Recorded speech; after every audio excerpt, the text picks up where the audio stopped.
बेहद की परम शांति। सभी व्यूअर्स को बेहद की परम शांति।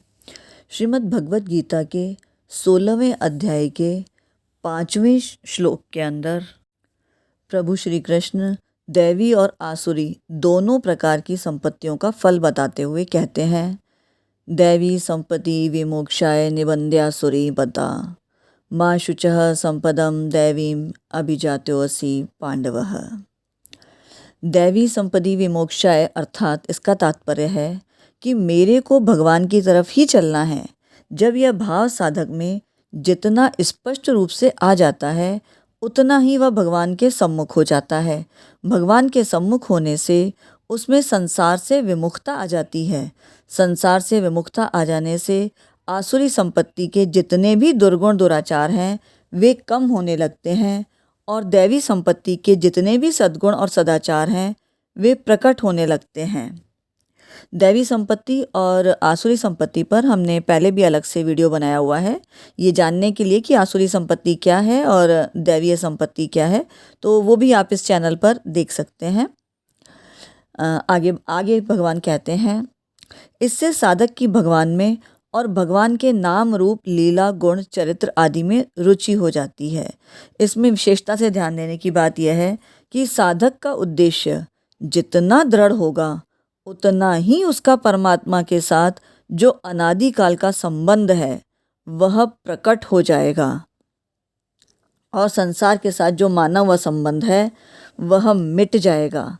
तो यहाँ यही समझने वाली बात है कि साधक जो भी अपने आप को साधक समझते हैं या साधक बनना चाहते हैं उन्हें सबसे पहले अपने उद्देश्य में वो दृढ़ता लानी होगी। जब वो दृढ़ निश्चय होकर के उनका उद्देश्य दृढ़ होगा तभी वो परमात्मा के साथ अपने अनादिकाल के संबंध को पहचान पाएंगे और जान पाएंगे। और इसके साथ ही उनका संसार के साथ जो संबंध उन्होंने मान रखा है वस्तुतः वह संबंध है नहीं, वह मिट जाएगा। मिट क्या जाएगा? वह संबंध तो प्रतिक्षण मिट ही रहा है। वास्तव में जीव का प्रकृति के साथ कोई संबंध है ही नहीं, केवल इस जीव ने इस संबंध को मान लिया है। इस माने हुए संबंध की सद्भावना पर अर्थात शरीर ही मैं हूँ और ये शरीर मेरा है, इस सद्भावना पर ही यह संसार टिका हुआ है। इस सद्भावना के मिटते ही संसार से मानव व संबंध मिट जाएगा और दैवी संपत्ति के संपूर्ण गुण प्रकट हो जाएंगे और यही दैवी संपत्ति के संपूर्ण गुण ही मुक्ति के हेतु हैं। दैवी संपत्ति केवल अपने लिए ही नहीं है बल्कि प्राणियों के कल्याण के लिए है। जैसे गृहस्थ में छोटे बड़े बूढ़े आदि अनेक सदस्य होते हैं परिवार में, पर सबका पालन पोषण करने के लिए गृह स्वामी अर्थात घर का मुखिया स्वयं उद्योग करता है। ठीक इसी प्रकार संसार मात्र का उद्धार करने के लिए भगवान ने मनुष्य को बनाया है। वह मनुष्य और तो क्या, भगवान की दी हुई विलक्षण शक्ति के द्वारा भगवान के सम्मुख होकर भगवान की सेवा करके उन्हें भी अपने वश में कर सकता है। ऐसा विचित्र अधिकार भगवान ने मनुष्य को दिया है। अतः मनुष्य उस अधिकार के अनुसार यज्ञ दान तप तीर्थ व्रत जप ध्यान स्वाध्याय सत्संग आदि जितना साधन समुदाय है उसका अनुष्ठान केवल अनंत ब्रह्मांडों के अनंत जीवों के कल्याण के लिए ही करे और दृढ़ता से यह संकल्प रखते हुए प्रार्थना करे कि हे नाथ, मात्र जीवों का कल्याण हो, मात्र जीव जीवन मुक्त हो जाएं, मात्र जीव आपके अनन्य प्रेमी भक्त बन जाएं। पर हे नाथ, यह होगा केवल आपकी ही कृपा से। मैं तो केवल प्रार्थना ही कर सकता हूँ और वह भी आपकी ही दी हुई सद्बुद्धि के द्वारा। ऐसा भाव रखते हुए अपनी कहलाने वाले शरीर इंद्रियां मन बुद्धि धन संपत्ति आदि सभी चीज़ों को मात्र दुनिया के कल्याण के लिए भगवान को ही अर्पण कर दे। मात्र जीवों के कल्याण का जो भाव है यह भाव भी भगवान की ही दी हुई विभूति अर्थात दैवीय संपत्ति है, अपना नहीं है। अपने तो केवल भगवान ही हैं। ऐसा करने से अपनी कहलाने वाली चीज़ों की तो संसार के साथ और अपनी भगवान के साथ स्वतः ही सिद्ध एकता प्रकट हो जाएगी। आगे निबंध्यासुरी मता के माध्यम से भगवान कहते हैं, जो जन्म मरण को देने वाली है वह सब आसुरी संपत्ति है। जब तक मनुष्य की अहमता का परिवर्तन नहीं होता, तब तक अच्छे अच्छे गुण धारण करने पर भी वे निरर्थक हो जाते हैं, हो नहीं जाते, पर उनसे उसकी मुक्ति हो जाएगी, ऐसी बात नहीं है। तात्पर्य यह है कि जब तक मेरा शरीर बना रहे, मेरे को सुख आराम मिलता रहे, इस प्रकार के विचार अहमता में बैठे रहेंगे, तब तक ऊपर से भरे हुए दैवी संपत्ति के गुण मुक्तिदायक नहीं होंगे। हाँ, यह बात तो हो सकती है कि वे गुण उसको शुभ फल प्रदान करें, ऊंचे लोग देने वाले हो जाएंगे, परंतु मुक्ति नहीं दे पाएंगे, क्योंकि अहमता के कारण मनुष्य के दैवीय गुण प्रकट नहीं हो पाते और इसी वजह से वो मुक्तिदायक भी नहीं बन पाते। जैसे बीज को मिट्टी में मिला देने पर मिट्टी, जल, हवा, धूप ये सभी उस बीज को ही पुष्ट करते हैं। आकाश भी उसे अवकाश देता है। बीज से उसी जाति का वृक्ष पैदा होता है जिस जाति का वो बीज स्वयं है, और उस वृक्ष में भी उसी जाति के ही फल लगते हैं। ऐसे ही अहमता अर्थात मैंपन में संसार के संस्कार रूपी बीज रखते हुए जिस शुभ कर्म को करेंगे, वह शुभ कर्म उन बीजों को ही पुष्ट करेगा और उन बीजों के अनुसार ही फल देगा। तात्पर्य यह है कि सकाम मनुष्य की अहमता के भीतर संसार के जो संस्कार पड़े हैं, उन संस्कारों के अनुसार उसकी सकाम साधना में अणिमा, गरिमा आदि सिद्धियां आएंगी, उसमें और कुछ विशेषताएं भी आएंगी, तो वह ब्रह्मलोक आदि लोकों में जाकर वहाँ के ऊंचे ऊंचे भोग प्राप्त कर सकता है, परंतु उसकी मुक्ति नहीं होगी, क्योंकि अहमता के कारण, अहमता के रहते हुए अगर बीज का पोषण भी करता है, संस्कारों का, गुणों का पोषण भी करता है सकाम मनुष्य, तो वो सांसारिक भोगों को ही प्राप्त करेगा, मुक्ति को नहीं करेगा। इसीलिए अहमता का त्याग अनिवार्य है, तभी मुक्ति को प्राप्त कर सकता है। अब मनुष्य मुक्ति के लिए क्या करे? तो मनुष्य जैसे बीज को अगर भून दिया जाए या उबाल दिया जाए, तो वह बीज कभी भी अंकुरित नहीं होता। उस बीज को अगर बोया जाए और पृथ्वी उसको अपने साथ मिला भी लेगी, तब भी यह पता ही नहीं चलेगा कि वह बीज कभी था या नहीं था, क्योंकि न तो वो बीज अंकुरित होगा, ना ही उसका पेड़ बनेगा और ना ही उसका फल मिलेगा। ठीक इसी प्रकार जब मनुष्य का दृढ़ निश्चय हो जाएगा कि मुझे तो सिर्फ और सिर्फ परमात्मा प्राप्ति ही करनी है, इसके अलावा मेरे जीवन का कोई और उद्देश्य नहीं है, कोई और लक्ष्य नहीं है, तो संसार के सब बीज, सारे संस्कार अहमता में से नष्ट हो जाएंगे। शरीर प्राणों में एक प्रकार की आसक्ति होती है कि मैं सुखपूर्वक जीता हूँ, मेरे को मान बढ़ाई मिलती रहे, मैं भोग भोगता रहूँ आदि आदि। इस प्रकार जो व्यक्तित्व को लेकर चलते हैं, उनमें अच्छे गुण आने पर भी आसक्ति के कारण उनकी मुक्ति नहीं हो सकती, क्योंकि ऊंच नीच योनियों में जन्म लेने का कारण प्रकृति का संबंध ही तो है। तात्पर्य, जिसने प्रकृति से अपना संबंध जोड़ा हुआ है, वह शुभ कर्म करके ब्रह्मलोक तक भी चला जाए तो भी वह बंधन में ही रहेगा।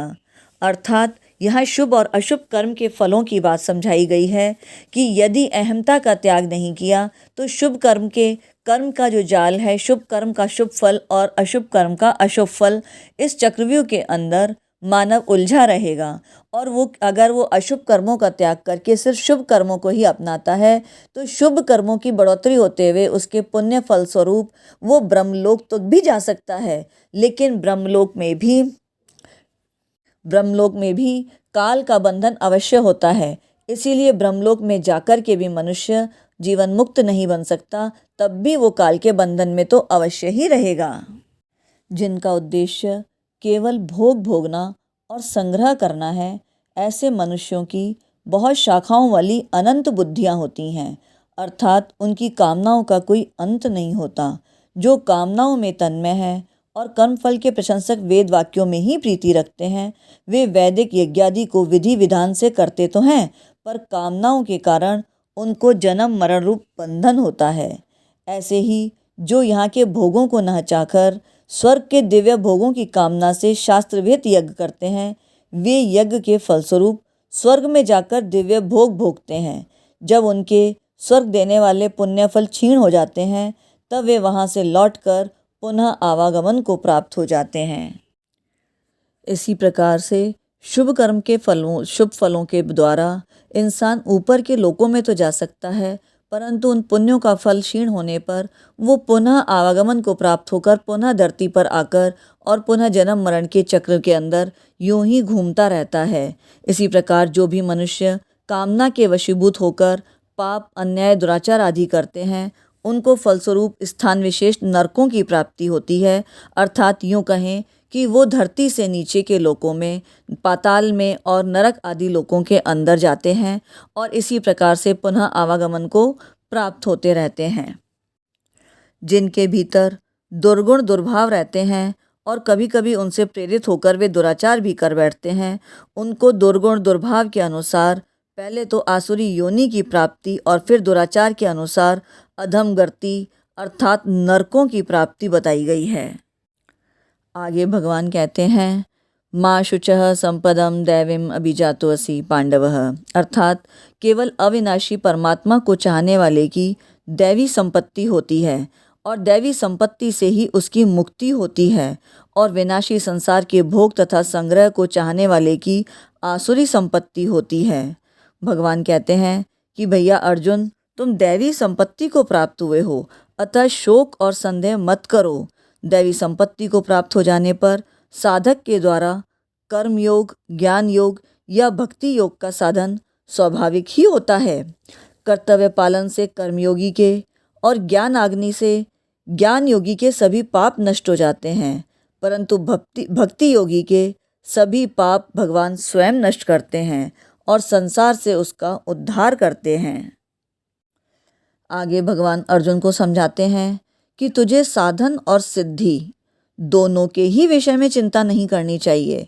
साधन के विषय में यहाँ यह आश्वासन दिया कि तू दैवी संपत्ति को प्राप्त हुआ है, और सिद्धि के विषय में यह आश्वासन दिया भगवान ने कि मैं तुझे संपूर्ण पापों से मुक्त कर दूंगा। तात्पर्य यह है कि साधक को अपने साधन में जो कमियां दिखाई देती हैं उनको तो वो दूर करता ही रहता है, पर कमियों के कारण उसके अंतःकरण में नम्रता के साथ एक निराशा सी रहती है कि मेरे में अच्छे गुण नहीं हैं, जिससे साध्य की प्राप्ति हो सके। साधक की इस निराशा को दूर करने के लिए भगवान अर्जुन को साधक मात्र का प्रतिनिधि बनाकर उसे यह आश्वासन देते हैं कि तुम साधन और साध्य के विषय में चिंता और शोक मत करो, तुम निराश मत हो। इसी प्रकार दैवी संपत्ति वाले पुरुषों का भी यह स्वभाव होता है कि उनके सामने अनुकूल या प्रतिकूल कोई भी किसी भी प्रकार की परिस्थिति आए, किसी भी प्रकार की घटना आए, उनकी दृष्टि हमेशा अपने कल्याण की तरफ ही रहती है। युद्ध के मौके पर भी जब भगवान ने अर्जुन का रथ दोनों सेनाओं के बीच में खड़ा किया, तब उन सेनाओं में खड़े अपने कुटुंबियों को देखकर अर्जुन में कौटुंबिक स्नेह रूपी मोह पैदा हो गया और वे करुणा तथा शोक से व्याकुल होकर युद्ध रूप कर्तव्य से हटने लगे। उन्हें विचार हुआ कि युद्ध में कुटुंबियों को मारने से मुझे पाप लगेगा, जिससे मेरे कल्याण में बाधा होगी। इन्हें मारने से हमें नाशवान राज्य और सुख की प्राप्ति तो हो जाएगी, पर उससे श्रेय कल्याण की प्राप्ति रुक जाएगी। इस प्रकार अर्जुन में कुटुंब का मोह और पाप अर्थात अन्याय और अधर्म का भय दोनों एक साथ आ जाते हैं। उनमें जो कुटुंब का मोह है वह आसुरी संपत्ति है, और पाप के कारण अपने कल्याण में बाधा लग जाने का जो भय है वही दैवीय संपत्ति है। अर्जुन कहते हैं कि हमने जो युद्ध करने का निश्चय कर लिया है यह भी एक महान पाप है। वे युद्ध क्षेत्र में भी भगवान से बार बार अपने कल्याण की ही बात पूछते हैं, और यह उनमें दैवीय संपत्ति होने के कारण ही है। इसके विपरीत जिनमें आसुरी संपत्ति होती है, ऐसे दुर्योधन आदि में राज्य और धन का इतना लोभ होता है कि वे कुटुंब के नाश से होने वाले पाप की तरफ देखते ही नहीं हैं। इस प्रकार अर्जुन में दैवीय संपत्ति आरंभ से ही थी। मोह रूप आसुरी संपत्ति तो उनमें आगंतुक रूप से आई थी, जो आगे चलकर भगवत कृपा से नष्ट भी हो गई। इसीलिए यहाँ भगवान कहते हैं कि भैया अर्जुन, तू चिंता मत कर, क्योंकि तू दैवीय संपत्ति को प्राप्त है। अर्जुन को अपने में दैवीय संपत्ति दिखाई नहीं देती, इसीलिए भगवान अर्जुन से कहते हैं कि तुम्हारे में दैवीय संपत्ति प्रकट है। कारण कि जो श्रेष्ठ पुरुष होते हैं उनको अपने में अच्छे गुण नहीं दिखाई देते और अवगुण उनमें रहते ही नहीं हैं। अपने में गुण न दिखाई देने के कारण यह है कि उनकी गुणों के साथ अभिन्नता होती है। जैसे आँख में लगा हुआ अंजन आँख को दिखाई नहीं देता क्योंकि वह आँख के साथ एक हो जाता है। ऐसे ही दैवीय संपत्ति के साथ अभिन्नता होने पर गुण दिखाई नहीं देते। जब तक अपने में गुण दिखाई देते हैं तब तक गुणों के साथ एकता नहीं हुई है। गुण तभी दिखाई देते हैं जब वे अपने से कुछ दूर होते हैं। अतः भगवान अर्जुन को आश्वासन देते हैं कि तुम्हारे में दैवीय संपत्ति स्वाभाविक है, भले ही वह तुम्हें ना दिखाई दे। इसीलिए तुम चिंता ना करो, तुम शोक ना करो। यहाँ समझने वाली बात यह है कि भगवान ने कृपा करके मानव शरीर दिया है तो उसकी सफलता के लिए अपने भावों और आचरणों का विशेष ध्यान रखना चाहिए। कारण कि शरीर का कुछ भी पता नहीं है, कब प्राण चले जाएं। ऐसी अवस्था में जल्दी से जल्दी अपना उद्धार करने के लिए दैवीय संपत्ति का आश्रय लेना चाहिए और आसुरी संपत्ति का त्याग करना बहुत ही ज़्यादा आवश्यक है। इसी चर्चा को हम अगले वीडियो में और आगे बढ़ाएंगे और उसमें जानेंगे कि आखिर ये जो आसुरी संपत्ति है, इस आसुरी संपत्ति का कारण क्या है, ये आसुरी संपत्ति कैसे मनुष्यों के अंदर प्रभावी हो जाती है और क्यों मनुष्य दैवीय संपत्ति उसमें होने के बावजूद इतना उद्योग करके भी उस दैवीय संपत्ति को प्रकट नहीं कर पाता। इस प्रकार के सवालों के जवाब के लिए आप हमारा अगला आने वाला वीडियो ज़रूर देखिए। तो इसके लिए आप हमारे चैनल पर बने रहें। पहली बार आए हैं तो आप इस चैनल को सब्सक्राइब ज़रूर कीजिए ताकि आने वाला वीडियो आप समय से देख सकें। और ये इस तरह की जानकारी अच्छी लगी है तो इसे औरों से भी शेयर करें ताकि हम मानव के अंदर सभी में ये जागृति कर सकें कि आसुरी शक्ति और दैवीय संपत्ति दोनों का क्या भेद है और क्या अंतर है, क्या कारण है और किस प्रकार से मनुष्य की मुक्ति हो सकती है और वो जन्म मरण के इस बार बार आने जाने के चक्रव्यूह से मुक्त हो सकता है। तो इसी प्रकार की ज्ञानवर्धक जानकारी के लिए हमारे चैनल पर बने रहें। वीडियो को पूरा देखने के लिए सभी व्यूअर्स को बेहद का परम महाधन्यवाद। बेहद की परम महाशांति।